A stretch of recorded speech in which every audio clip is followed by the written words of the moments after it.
LMIA या labour market impact assessment एक crucial document है अगर आप कनाडा का वर्क परमिट लेना चाहते हैं।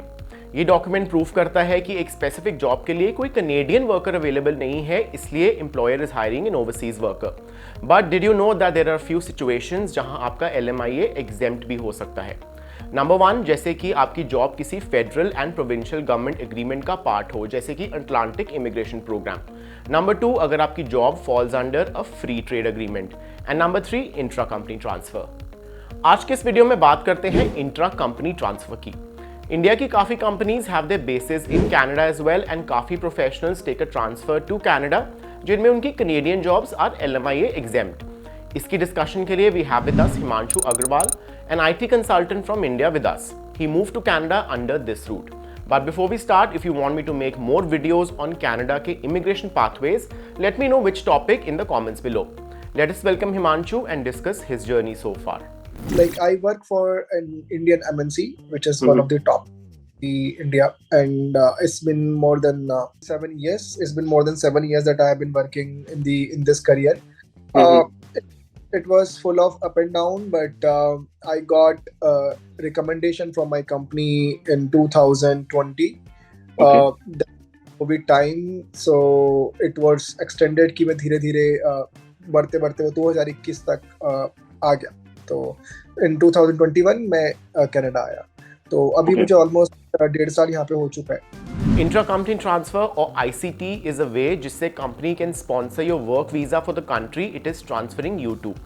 ICT LMIA exempt होता है, but still there are some documentations required and process to be followed by the employer and employee as well. कुछ basic rules and regulations भी set होते हैं इस process में। Let us see what Himanshu has to say about this.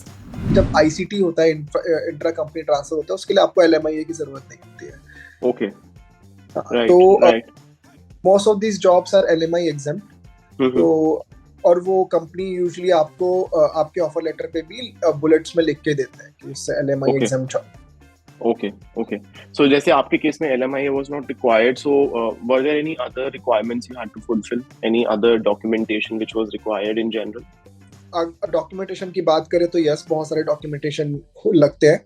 Initially जब company आपको भेजती है तो documentation process which runs for almost with the company, जो पूरा 1 महीना वो लोग पूरे डॉक्यूमेंटेशन में लेते हैं। उसके अंदर इंक्लूडिंग होता है आपका job letter, offer letter, invite letter, और ये सारे क्राइटेरिया जो वो लोग मेट करते हैं, जैसे कि आपके बेसिक अलाउंसेस क्या होंगे और आपकी सैलरी है वो पर्टिकुलर, और वो ऑफर लेटर और जो होता है वर्क परमिट भी जो होता है वो आपको पर्टिकुलर लोकेशन के लिए मिलता है। ओके। तो आप अगर आपको टोरंटो लोकेशन के लिए वर्क परमिट मिला है तो you can not work for any other province of Canada. Okay. That is so क्योंकि कनाडा में हर प्रोविंस के अपने बेसिक अलाउंसेस और बेसिक सैलरी रिक्वायरमेंट्स होती है, तो कंपनी को वो मीट करनी पड़ती है। Right. तो वो सब डॉक्यूमेंटेशन कंपनी को पूरा करना पड़ता है। और आपके अपने एंड से कौन से डॉक्यूमेंटेशन आपने प्रोवाइड किए थे?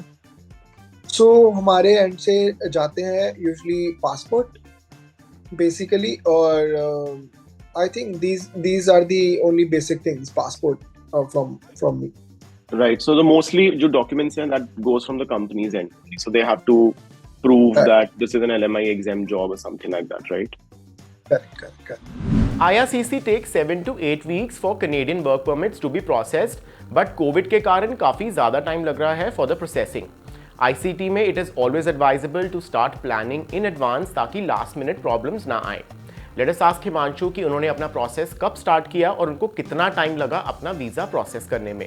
साथ ही he will explain the whole process from A to Z. Covid का वीजा प्रोसेस बहुत ही मुश्किल रहा है मेरे लिए ऑनेस्टली।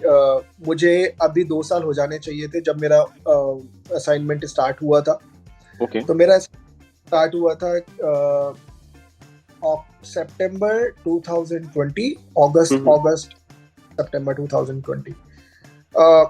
हम लोगों ने डॉक्यूमेंटेशन अपलोड कर दिए थे, और डॉक्यूमेंट अपलोड करने के बाद मैंने आई थिंक सितंबर में डॉक्यूमेंटेशन अपलोड कर दिए थे, सितंबर या अक्टूबर, और उस रिलीज किया हुआ था। सो लोगों के पास कोई इनविटेशन नहीं, कोई कम्युनिकेशन नहीं, कुछ नहीं आ रहा था, एंड वी वर चेजिंग कि यहाँ से इन्फॉर्मेशन मिल जाए, वहाँ से इन्फॉर्मेशन मिल जाए, सो हम लोग जाके अपना आगे प्रोसेस कर पाए। सबसे पहला प्रोसेस होता है जब आपका IRCC में आप डॉक्यूमेंटेशन अपलोड करते हैं, उसके बाद सबसे पहले जो वो चीज़ें करते हैं वो होती है आपका मेडिकल टेस्ट, बायोमेट्रिक और visa process. These are major things which you are supposed to do being in India. Got it.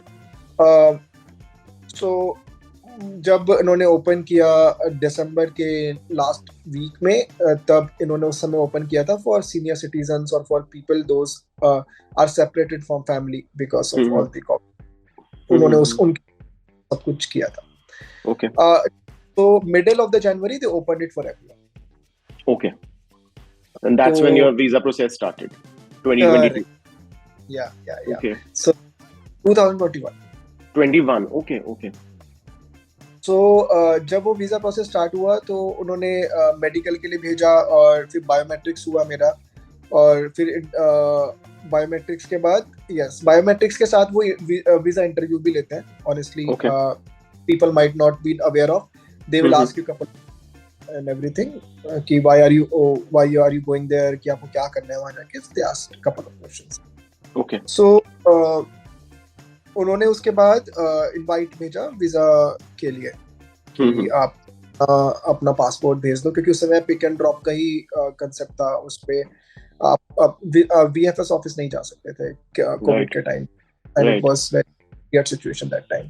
So honestly 6-7 महीने लग गए इस प्रोसेस को होने में, which is almost 2 months work. So it took you almost 7-8 months to actually get the visa finally. Correct. Okay. I just in Canada in March 2021. March. Right. ICT से Canadian PR लेना is also possible. So once you have some Canadian work experience, you can apply for PR under the Express Entry and subsequently Canadian citizenship as well. पूरा process is also pretty smooth अगर आप Canada से ही PR apply करते हैं। Let us hear from Himanshu about his future plans. From here, now you're on a work permit, so आपका future trajectory क्या रहेगा? Like, are you looking to settle in Canada? Can you apply for a PR when you come on a intra-company transfer in general? The information I'm gonna give that would be very helpful for people those are into IT career profession. Okay. So I can speak from my career perspective. Right. I'm waiting for PR. That is true.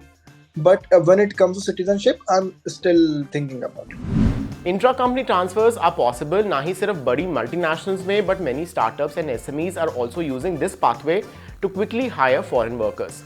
This path may be a bit tricky, but it is certainly possible and quicker. ज़्यादा information के लिए you can check out the canada.ca website. I'm putting the link in the description box below. I will see you in the next video.